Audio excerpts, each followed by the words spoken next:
My introduction and let people sort of continue to join while I talk. All right, well, good morning, everyone. Welcome to Rossmore Counseling's Optimum Wellness Lecture. I want to thank you for joining us today. I'm Penny Reed, and I'm the manager of Rossmore Counseling Services. We're thrilled to still be bringing you this lecture series. And I would also like to thank the Rossmore Fund, who sponsor this lecture series. Today, we're proud to host experts in the field of health and gerontology from Senior Alternatives, Home Care, and Care Management. Their objective is to help you become familiarized with different types of care available and when to think about outside care so that you're better informed when needing to make difficult decisions. Today, we have with us Anna Lemon, who is the Director of Care Management at Senior Alternatives Home Care. She has a Master of Social Work and Masters of Public Health from Columbia University. Her most recent experiences are as a medical social worker with Evolent Health and Brown and Toland Physicians, where she assisted high-risk Medicare clients with their care planning and coordination. Previously, Anna worked at San Francisco Health Plan and at St. Luke's Roosevelt Hospital in New York City. We also have Janet Brush, and she is the owner and CEO of Senior Alternatives. Janet has a Master of Science in Gerontology and is a licensed clinical social worker. She has many letters after her name, so I might be missing some, but she also has a Bachelor of Science in Business Administration. Janet has extensive experience in the field of gerontology, including working with a variety of issues, such as dementia, depression, caregiving, and other issues associated with the aging process. In addition, Janet has worked in a variety of hospital settings, including the New York University Aging and Dementia Research Center and Cedars-Sinai Hospital in Los Angeles. The speakers will take questions at the end of the presentation. You guys all know this, but I'm just going to go over it briefly. To ask a question on Zoom, wiggle your mouse at the bottom of the screen, and there you'll see the Q&A icon pop up. Double click that icon and a text box will appear. You can then type your question into the text box and hit enter. We'll then read the questions to the speakers and they'll answer your questions at that time. Chat has been disabled to streamline the Q&A process. For our attendees who are calling in on a phone, I don't know if we have any today, but if you're on a phone, you can press *9 on your phone to raise your hand and we'll unmute you so that you can ask your question. Okay, I am now pleased to hand it over to Anna and Janet. Thank you. Thank you so much, Penny. I'm going to share my screen and we'll get started.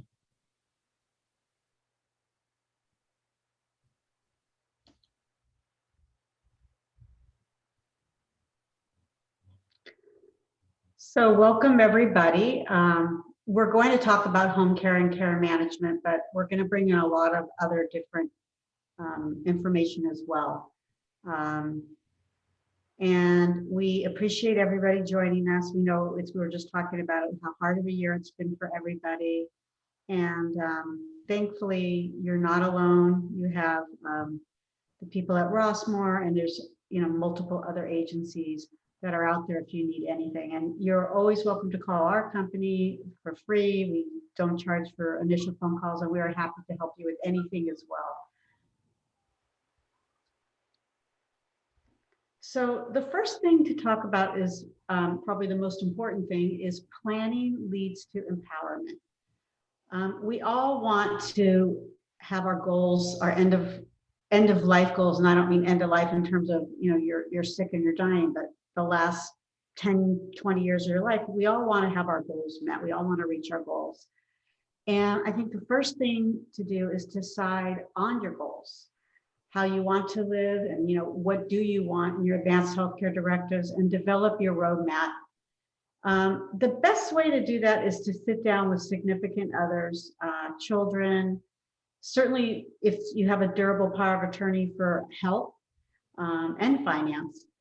And a professional fiduciary, if that's who you're involved with.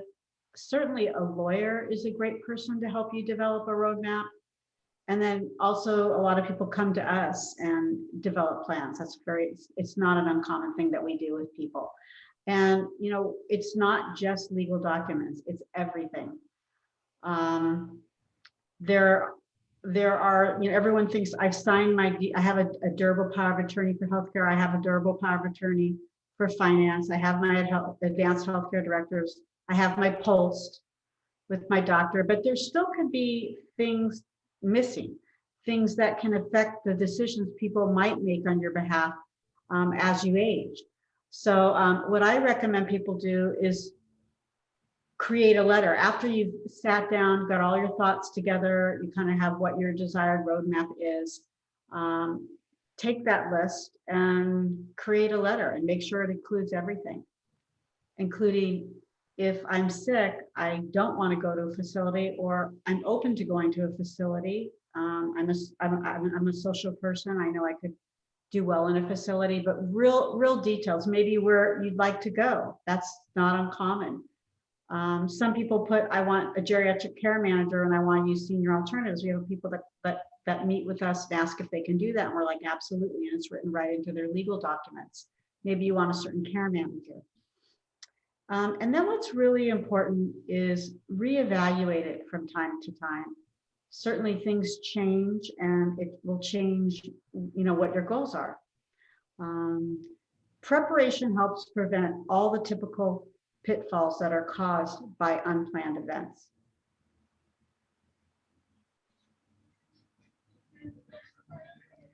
And how do you know when it's time for help that you might need assistance in your everyday life? Often the first sign that we see is someone's feeling anxious. They're just not, there's something that bothers them during the day. They're depressed or isolated and feeling overwhelmed, which is all part of this. It could be finances that you're not able to do anymore. You're just feeling a little uneasy about meals, handling household chores, or maintenance. Sometimes something bad happens. So we have a fall, or there's confusion around medication, but you're just in a situation where you're feeling like, I'm worrying throughout the day. I think, like I said, feeling anxious is one of the key things that we ask when we do a care management assessment that we are looking for, because that's usually the first thing, and that leads to what is going on. We can then kind of trace down the issues that are related to it and help the person solve for that. Certainly cognitive concerns. A lot of people start to get dementia. It could be very mild. They could live just fine with it. And, that's a fantastic time to reach out for help, because you can weave in different services that'll make sure that you don't get into situations that are risky. You're kind of bringing in people that can help you anticipate risk factors and look at risk factors. And then family concern. Your children might say, hey, mom, you're forgetting this, or I'm just noticing, your clothes aren't as clean, or you're not going out with your friends as much. Obviously we don't want to look at last year as an example. All right. And so what are some of the most common services that someone might benefit from? So the first one we'll talk about is home care. Home care, at least as far as our company is concerned, is providing assistance with what we call non-medical care and household management. So a caregiver can assist with providing some meaningful companionship and doing activities with the client, activities that the client enjoys, whether that's sitting on a bench in the park, or taking a walk, going to get coffee at the local coffee shop, things like that, doing a puzzle together. Help with personal care, any degree of assistance, whether it's a simple reminder all the way to fully doing that personal care for the client, toileting, diaper changing, assisting with showers and dressing, that sort of thing. Any kind of light housekeeping. So as Janet said, maybe the household, the maintenance or the general cleanliness isn't as easy to keep up with. doing some grocery shopping, running errands, that sort of thing. Meals, nutrition is so important. So helping to provide some nutritious meals and planning for that. And then, of course, also providing transportation to any appointments, such as doctor appointments. And around housekeeping, a caregiver can legally do up to 25% of their hours in house cleaning. So, that's pretty significant for a senior because they probably will not need a housekeeper. And if you're living with someone else, let's say you have your spouse or a roommate of some kind, you can even include a little bit of, like, let's say laundry and meals for that person. And sometimes we would add on another $1 or $2 an hour. And sometimes we don't because we're already working with the other person. Yeah, and we tailor our caregiving instructions and plans for each client. And so one client may need full care on a lot of things. Another client may only need a little bit of assistance with a medication reminder or standing by to make sure you're safe in the shower, things like that. So it's really kind of a broad scope, and we can make sure that you're getting what you need and when you need it. And the last appropriate year, amount. oh, excuse me, Anna. So Go ahead. last year we did spend a lot of time just providing companionship. A lot of our clients were in congregate situations where they weren't allowed to leave and they weren't allowed to go out of their room, some of them. And so, that's, I think, one of the most wonderful things about a caregiver is that you have that companionship. And they should be, I always like to say this, they should be a very big asset to you. It should be someone that empowers you. So it's kind of like, well, now I don't have to call on my daughter for this, or now I can feel like I'm empowered because I have this assistant. And a lot of people just start out slowly, like they just want someone to take them somewhere for a few days a week, or they just want the company or some meals. So another service that's an option is called care management. And care management is a very broad and sometimes amorphous role because it can mean different things to different people depending on the need. But the essence of it is that we can help clients to attain their maximum functional potential and enjoyment of life. So it's a very holistic approach. We provide a very specific and all-encompassing biopsychosocial assessment. And then the care manager will provide ongoing monitoring. We do a lot of planning and problem solving depending on what the situation is. We are able to provide education to family members, to clients, provide advocacy for clients, offering a lot of family support and assistance with decision-making, some guidance around what the options are, providing a safe space for meetings among family members and clients, and so that everyone feels involved and listened to. If there is if there's a caregiver involved, we provide a very tight and extra layer of supervision for those caregivers, making sure that the care plan is being followed to a T. If a senior is considering moving to another location, whether that's to a congregate living situation or downsizing to a smaller apartment, we can assist with that transition and any coordination that's needed. We also can provide that medical management. So whether that's making phone calls and coordination among healthcare providers, making sure that all medications are set up the right way and there's no interactions, that sort of thing, providing that extra layer of support. And then, of course, being really on top of the situation as far as social activities. So making sure that people do have the opportunity to really socialize and be out with other people to the maximum extent that it's safe and enjoyable and productive for them. And I think with social activities, the word purposeful and meaningful come into play. So we don't just do typical activities that we have on a list. We don't have an activity list. Every client has their own, and it's based on what they always enjoyed in the past. It's based on what they're passionate about, what's in their heart, what makes them happy. And then we build it from there. So sometimes there'll be family that will give us feedback on what the person liked to do. And we try very hard to to really target this program to bring back a lot of passion and good feeling and purposefulness as well. One client in the past, I remember she really, really loved opera music, and she had always loved going to the opera, but couldn't go any longer. And so the caregivers would either just, play opera music in the house, or sometimes they would actually stream operas on their phones so that the client could watch them and, remember, all of those great times that she had enjoying the opera. So even little things like that can make a huge difference in someone's quality of life and enjoyment for life. So fiduciary, and I have to say, Penny, you have my fiduciary initials, but I'm no longer a fiduciary, so I apologize if I confused you about that. But I was a fiduciary for 20 years, which is a long time. So fiduciary is really important. Fiduciary is any relationship where you entrust another person to act on your behalf. And typically it's a power of attorney, as we talked about earlier, advanced health, someone that's in charge of advanced healthcare directives, finances, post. You name two people at least on your physician's order for life-sustaining treatment. A do not resuscitate, conservatorship, trustee, bookkeeping, and it's really anything that you are allowing someone else to do on your behalf. They have a fiduciary duty, which is really just trust.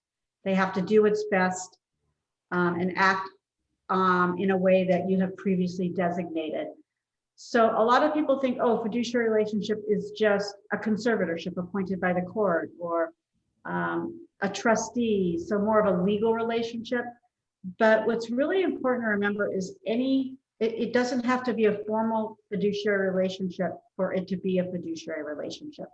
Although if your child is your healthcare durable for finance and health, they do have a formal relationship with you, even though they're your child, and they do have to follow the California fiduciary laws. Anna and I do a whole other lecture on helping people make meaningful decisions for their family member when their family member can no longer make them, and how do you do that, and what is the roadmap to that? So it's something that I don't think children are aware of, and that's a nice thing about a care manager is we let them know what those laws are, and we help. A lot of the times we're brought in because either the child's afraid they're going to make the wrong decision for their parent, or sometimes the parent doesn't want to listen to what the child has to say. They don't agree with the child. So they bring us in, and then we're able to really focus on what was previously designated by this person. We hope there's things that we can look at and talk to them. Even if they have a significant dementia, you can still speak with people and understand their needs. And so the whole focus is on the actual elder themselves and not on what's best for the child or what they think is best for their family member. Another common service is something called home health, which you all may be familiar with. Basically, that's assistance with any medical care needs at home, usually after a hospital stay or if you've had an acute change in your health condition. Essentially, it offers the medical piece, so the medical follow-up and monitoring. An RN, a nurse, will come to check vitals and make sure that things are as they should be.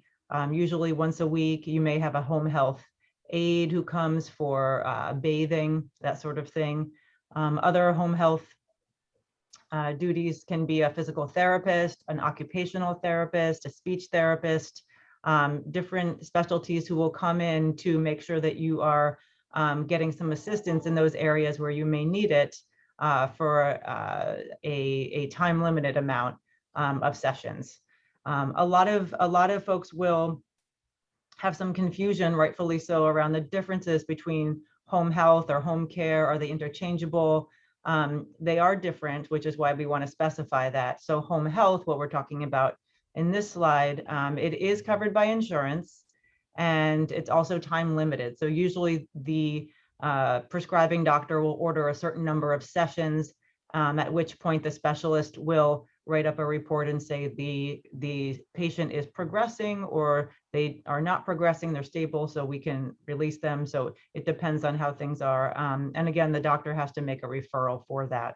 With home care, the type of work that we do, it's either through private pay, or if a client has long-term care insurance, there's reimbursement for that.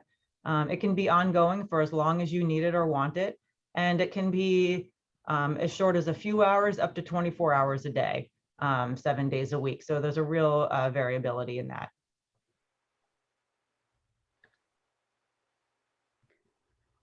So what should we focus on taking away from today? Feel empowered. Take the time now to stop and think about everything we've been saying, and maybe even take a sheet of paper and jot down some bullet points on what you're going to do if you don't feel like you're very secure in what your roadmap is and that it's reflected in your legal paperwork. That will make you feel empowered. And again, it's interesting, Anna and I get people that are very healthy and they don't have anything going on, but they want to know that when something does go on, things are going to be done the way they want them. And so sometimes they'll come to a care manager. And then, if we feel like they need to speak to other people, we have them do that. So feel empowered. And then taking the time to make the plan. It's really hard to sit down and really figure out what you want to do in detail, and to take the time, to be able to do that. It's not, it sounds really easy, but it's not. And there are a lot of areas to take into consideration. But I really recommend people write a letter, not only to your trustee or your power of attorney for healthcare and finance, especially your healthcare, but also, well, even finance, because you might say, if I'm going to run out of money, if it looks like I'm going to run out of money, I'm okay going into a facility, or I'd rather you know what I'm saying? There's all those very specific details that we don't see in advanced healthcare directives as much as detailed as we can. We should. We don't see them in power of attorney for healthcare, or even the PULSE. The PULSE touches on very little. Be proactive. Don't feel like you can't reach out to family, friends, and care managers, lawyers. If you have a fiduciary, that's very important to not, to not try and do this alone unless you're very sure about what you want. A lot of people do they have a lawyer, and the lawyer hopefully will have some questions for them and help them to formulate what's best for them. But the lawyer will probably not tell you to write a letter to your children. Even if they're not your power of attorney for healthcare and finance, you might want to let them know what your ideas are. And then lastly, we talked about this before, is you are not alone. There is a plethora of services out there, including Rossmore Counseling, which is right in your own neighborhood. So we have a question, Penny. Does everyone want to take time? We have a vignette, and we can go over the vignette and kind of show people how a care plan is done, or we could just be open for questions, as many questions as people want to ask. I think if you want, both would be fine. Okay. I did want to take just a moment to kind of chime in and just remind everyone that in the counseling office, which you can reach us by phone and email right now, and come down and pick one up, but we always have the Advanced Healthcare Directive form in our office. We have the PULSed forms in our office, and we also carry a document called the five wishes, which is a legal document and can serve as an advanced healthcare directive. But the benefit of it is it's much more detailed. It's a more personalized document, and that's a place where you can kind of put in your instructions that Janet was talking about, the details of if this, then that, of what you personally want. So just remember, we have all those in the office, so give us a call if you want. That's great to remember, the 5 wishes, which is, yeah. And I will say too that I think a lot of, I handle all of the intakes everyone who calls to just inquire about what our basic services are. Not everyone is in crisis. Some people are, certainly. And I think having that knowledge and knowing that we are here for when someone may need us can really allay a lot of that anxiety and wondering what will happen to me. And so, you know, just knowing that we're here, our turnaround time for from when, you know, the time that you may call to the time we can have a caregiver in place is very short. You know, there are times we can do it the same day, and we have done it, you know, very successfully. We prefer not to, but you know, we can if needed, you know. But you know, what we always do is you know, one of us will come out in person to your home and do an assessment and find out what are your needs, who are you, get to know you a little bit, and really take the time to make sure that the caregiver we provide is going to be a good match, obviously in terms of skill and also in terms of personality and fit, because of course it is at first, you know, an odd thing to have a stranger come to your home and help you with what may be very personal things. So, you know, rest assured that we have a lot of compassion for that and are really, you know, respectful and you know, are very knowledgeable about how that may seem, you know, like an odd thing at first, but for the most part, it usually works out very beautifully. One of the things we say we're going to do and we do is the person should be like, it doesn't even have to be labeled as family member, but they're almost in some ways closer because they're helping you and they're empowering you. So it's not about coming in and taking away your independence in any way. It's more about you want to stay in your home and you want to make sure that you're getting nutritious meals. And so we're bringing them in, we're finding out what your goals are, and then we're making sure that those are addressed. Obviously, we have our own things that we're looking at as well, you know, like safety, et cetera. One thing I was going to say, we send out a newsletter and a mailer, and it's really valuable information on it. We don't just send it out, hey, here we are, but it's got really nice takeaways on it. So we try, and people love them. So if you usually pass around a sheet and people can sign up. So if you are interested, you can see our phone number and our, Anna, I think we have our email on the end, don't we? We do, yeah. But you can email Anna and say, I'd like both the mailer and I'd like to be on the newsletter. And then you have to obviously give your home address and your email. So we just want you to know that that's available to you if you are interested, and it's very valuable information that we send out. Should we do the vignette now, Penny? Yeah, and I'll come back to this page. So if you didn't have time to jot it down, you will. But I will go to this vignette. I'll read it. So we have a case study. We have Mrs. Brown. She's a widowed 82-year-old woman. She lives alone, has a grown child locally and one in another state. Lately, she is starting to have a harder time doing her personal care and errands due to chronic back and shoulder pain and sciatica. Her diet has not been adequate because she's not comfortable standing much to cook good meals, and she is losing some weight. Her home is not as clean as it once was. There are multiple stairs up to her front door. Her local daughter, has noticed her mother's current challenges, and they actually had a long conversation about planning for the future. So Mrs. Brown called the Area Agency on Aging. It's a wonderful resource. They had several recommendations, and a few neighbors did get together to organize, start bringing groceries to her every week. The Area Agency on Aging also gave her contact information for senior alternatives to inquire about possible care management and home care. And so some of the possible services we would consider would be to have one of our social workers come out to conduct the intensive care management assessment for her, figure out the challenges, opportunities for improvement, that sort of thing, and develop the very specific client-centered holistic care plan. And review that with her and her family. Then we would make a schedule for caregivers, starting very slowly, just a little bit of help, a few hours a week, a few days a week, and try to see how that goes, how she can, she'll be able to see most likely how it's actually very helpful and beneficial. She can relax and be more comfortable when she's not having to do everything around her house.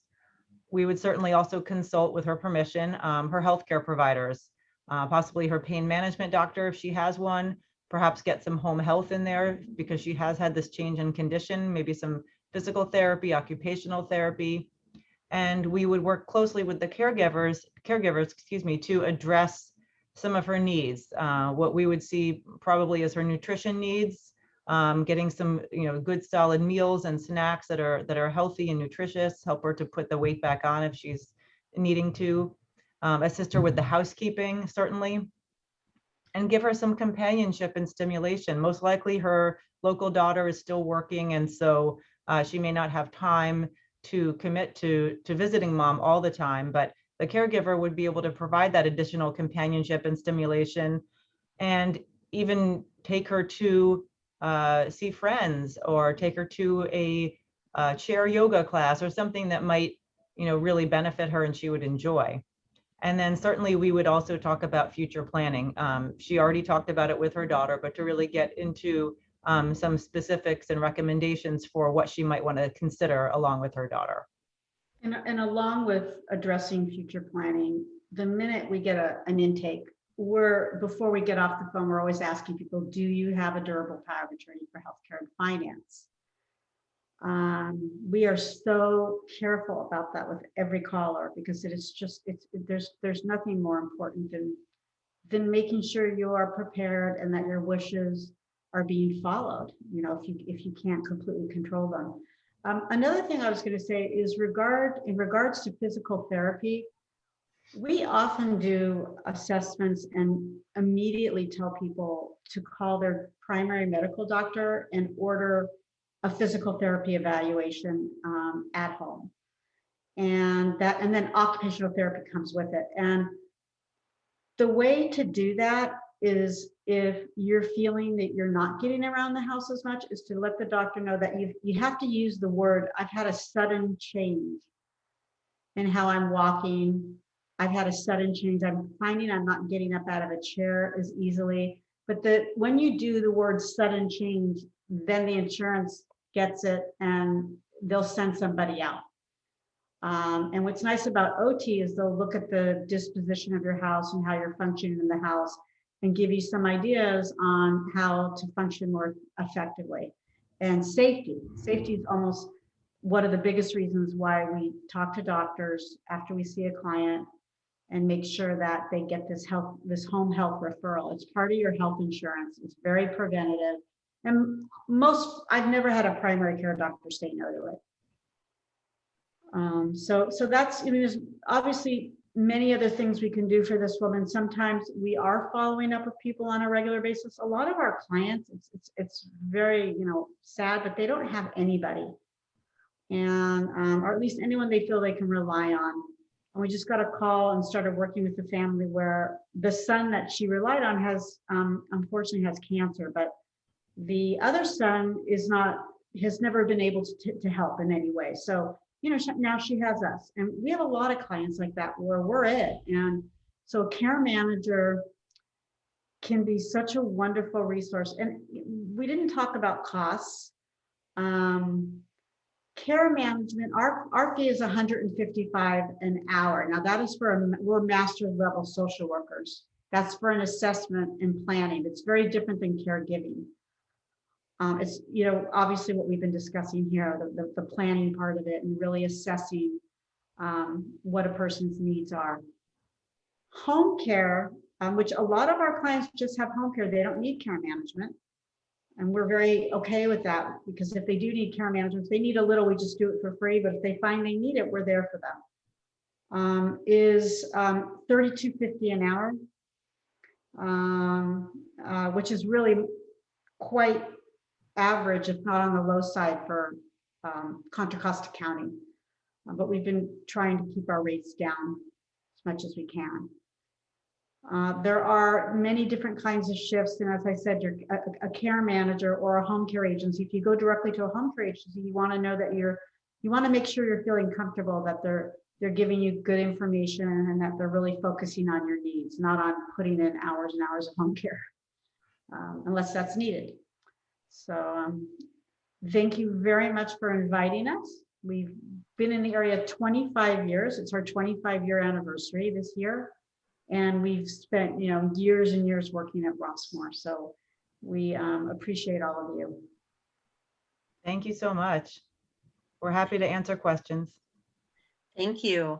I do have some. I've got Pat has some wonderful questions. She asks, or they ask, please clarify which kind of fiduciary services that you offer. Is it financial versus bookkeeping versus living arrangements? Okay, and I apologize for any confusion. We don't do any of it anymore. We used to do a lot of it. We don't, but you can call Anna. We've got really great people, that fiduciaries we work with that we trust. Yep. And you should probably interview 2 of them. Yeah, we completely stopped doing it. So we have to, yeah, yes, that's that. Like I said, I did it for 20 years and for me, I got taken away from social work. So I went back. I decided not to do it. And then I was able to focus more on the social work side.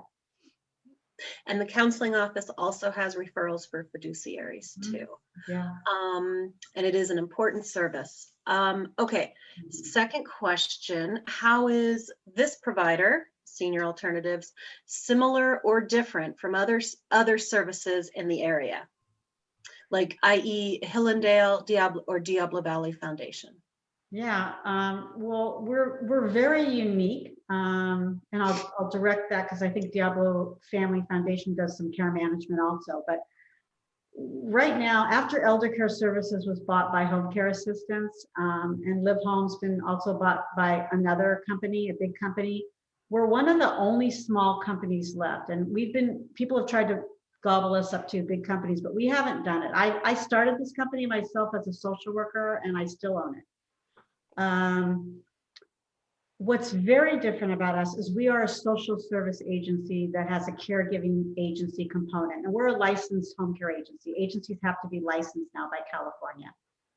We start off as social work. You see a social worker, it's very different. It's a whole, if you look on our website under About Us and click on all of the care managers' names, you'll see the depth of background we have. If you go on our resources page, there are a lot of different issues, and we talk about how we address those issues. And what's really nice is it's helpful for people. So, here's what we do for depression. Here's what we do for this. And so we're very different in that we have a whole social work department with us. And the nice thing is we don't charge anymore for our caregivers. Actually, you'll see some of the higher quality agencies, which we are more than us.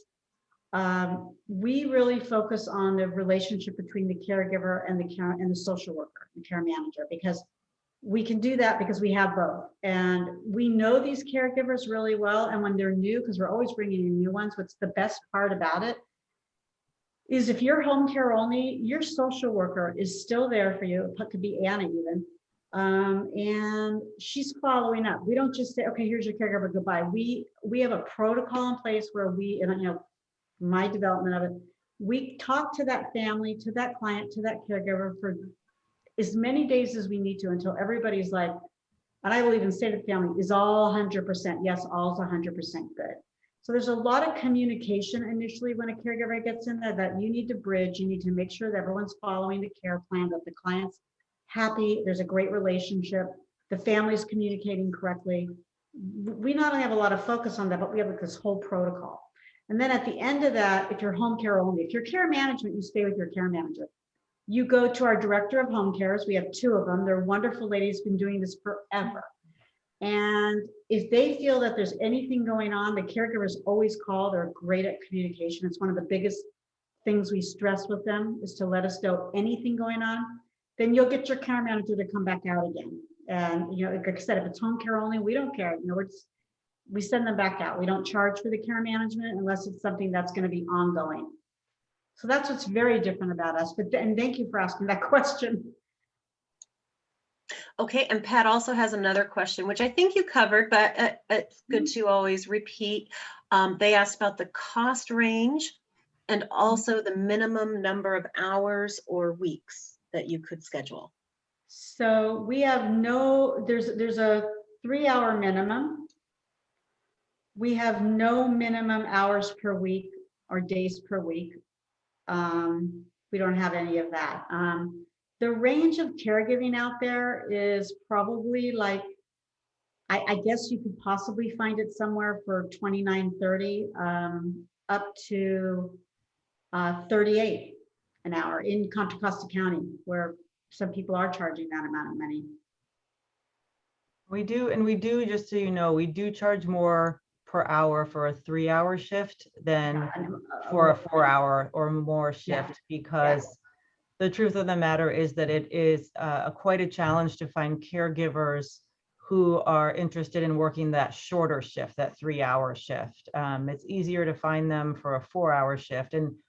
And you know, part of the reason we're transparent about that is because it's so important to us that the client is getting what they need, and that we're not just sending a rotating cast of caregivers to a client because we can't find someone to you know, fill that shift ongoing. You know, it's important to see the same face or a couple of faces depending on how much care you have every week, right?